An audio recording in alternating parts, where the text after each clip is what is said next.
thought she was just another assistant, quiet, soft-spoken, replaceable. However, when he took away her hard-earned opportunity for a promotion, he didn't realize he had just embarrassed the CEO's daughter, a judgment that would ultimately cost him everything. This is the real story of betrayal, arrogance, and revenge served cold. Everything started like any other day inside Okic Financial Group. The phones were ringing, coffee was brewing, and there were fake smiles everywhere. Stella Lewis sat in her small cubicle in the corner, typing faster than anyone. She had been there 4 years, never late, never loud, just cleaning up everyone's messes. Her soon-to-be manager, Eric Coleman, made his way through the office like he owned it. Expensive watch, expensive words, cheap morals.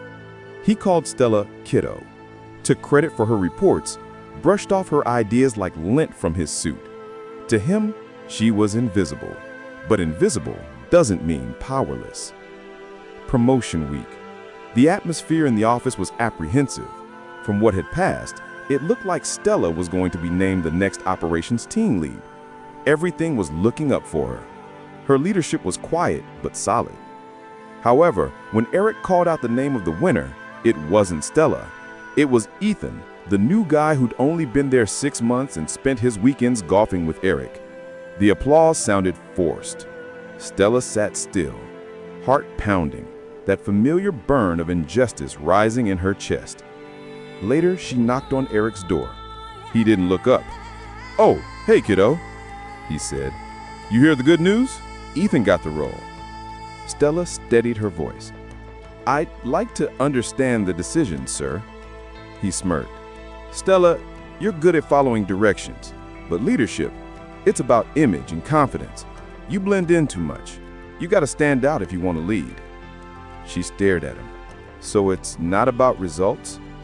He leaned back, smiling that smug smile. "Welcome to the real world." The night Stella sat on her balcony, gazing at the city lights, each flickering false, her phone buzzed. A message from her father. "We need to talk.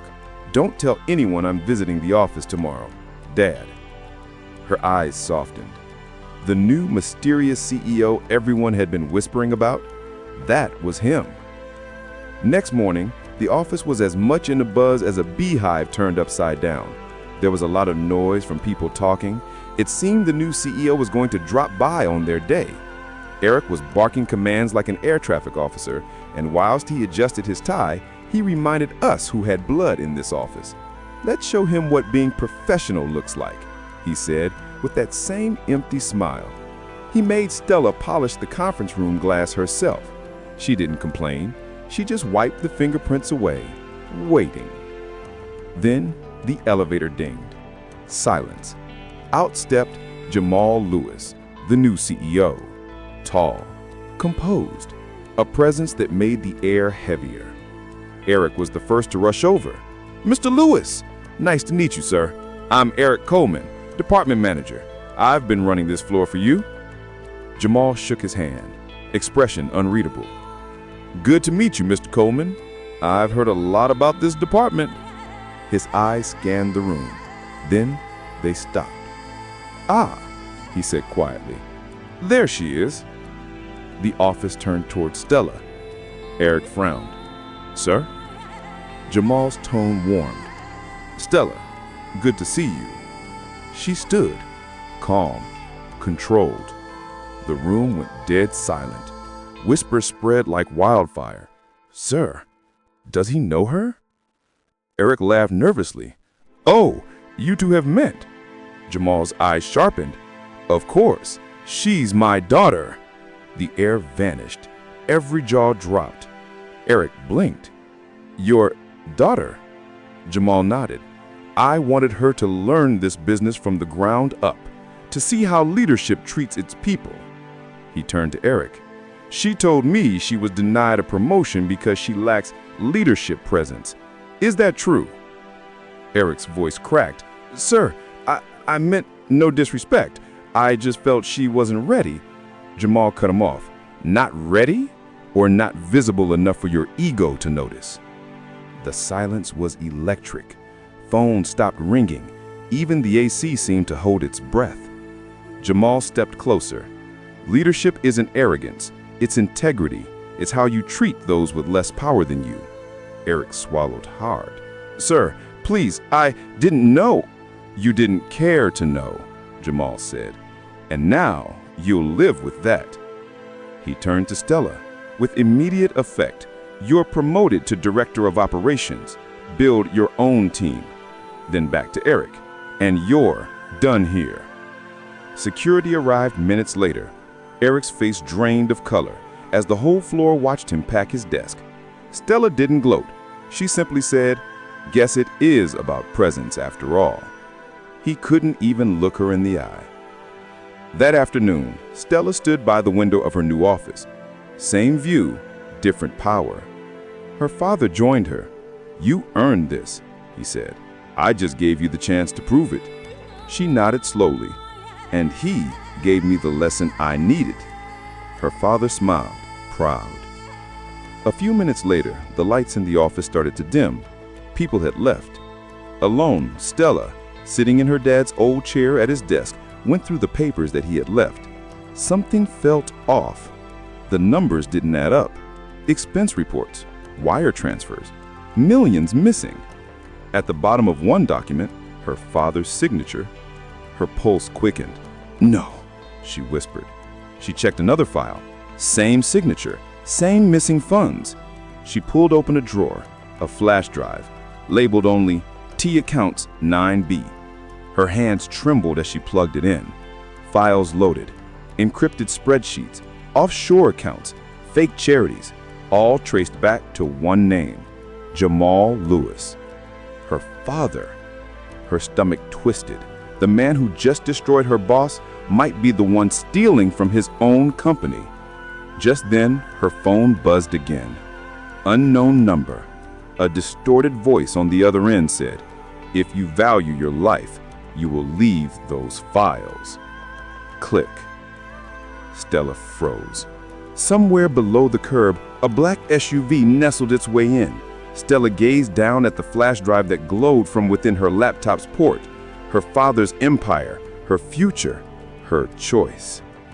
The narrator's voice slows, deeper now.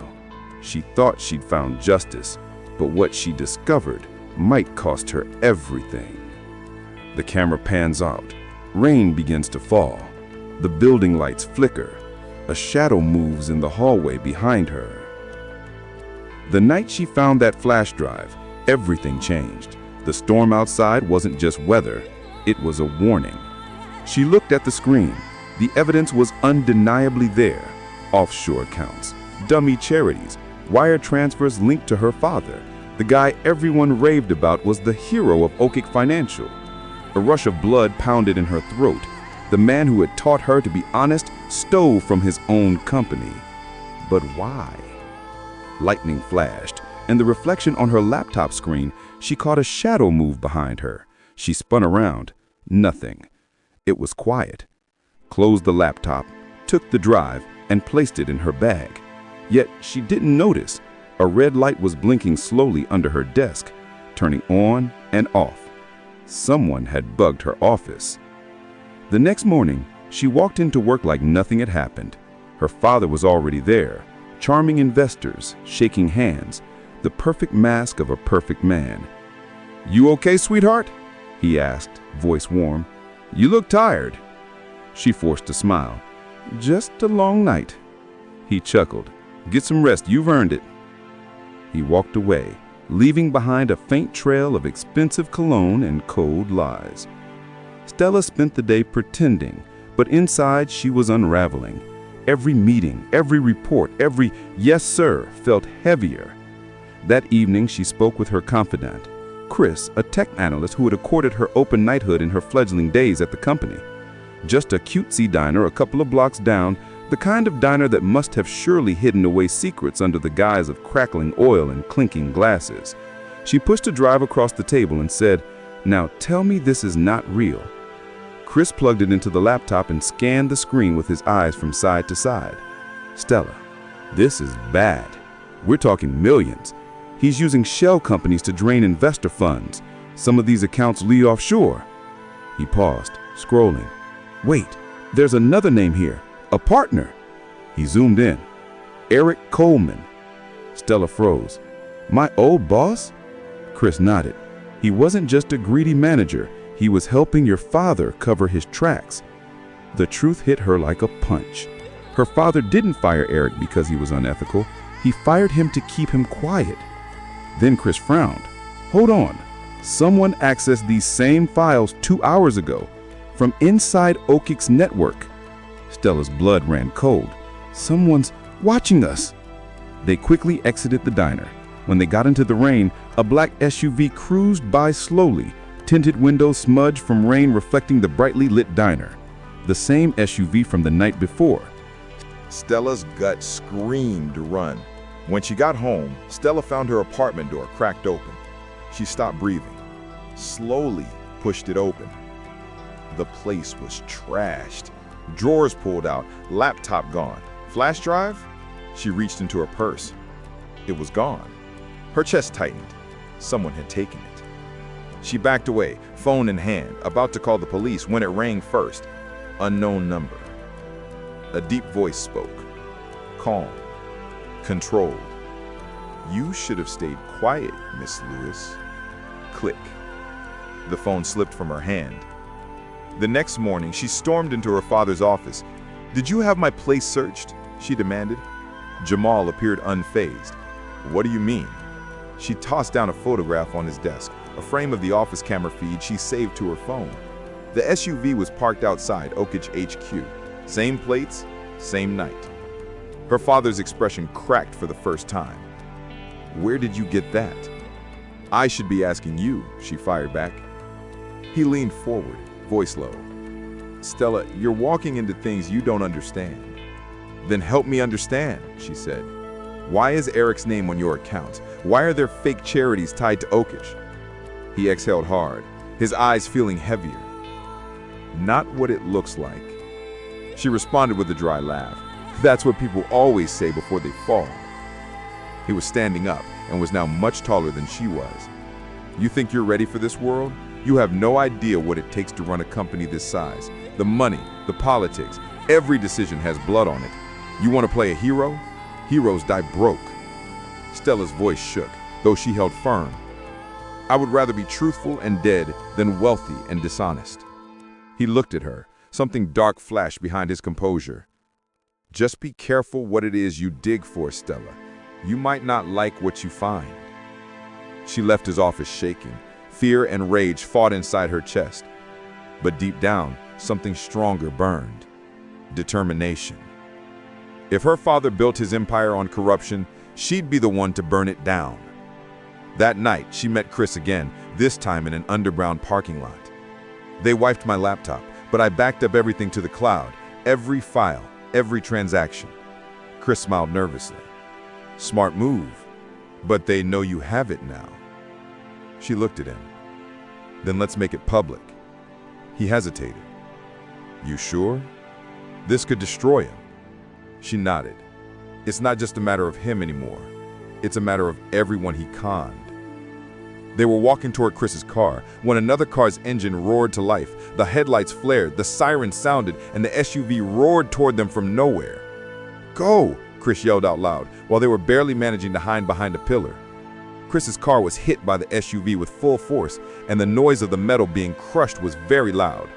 The driver's door was flung open, and a man wearing all black clothes came out of the SUV holding a gun in his hand, and he was stirring the air with it. The contrast of the bright neon lights with Eric's ecstatically nervous face was pretty funny as they whisked away into the darkness. He derisively said, "You really think your dad is the villain in this entire thing? The very fact that you would not realize that would just mean he is the one." She turned to him. "Then tell me." He smirked bitterly. "You'll wish you never asked." He handed her a folder from his briefcase. Inside, photos, documents, names, a government seal. Her eyes widened. "This isn't just corporate fraud," she whispered. "This is federal." Eric nodded. "And your father isn't the mastermind. He's the cover." Stella stared at the folder, the car speeding through the rain. She thought she knew her father's secrets, but now it was bigger, darker, deadlier. Her phone buzzed again. No number, just one message. Stop digging or you'll end up like your mother. Her hand shook. My mother passed away in an accident, she whispered. Eric glanced at her. Did she indeed? Turning toward him, her voice quaked. What are you saying? He kept her gaze. She thought the lies ended with her father, but the deeper she dug, the closer she came to uncovering a truth powerful enough to destroy everything and everyone she loved.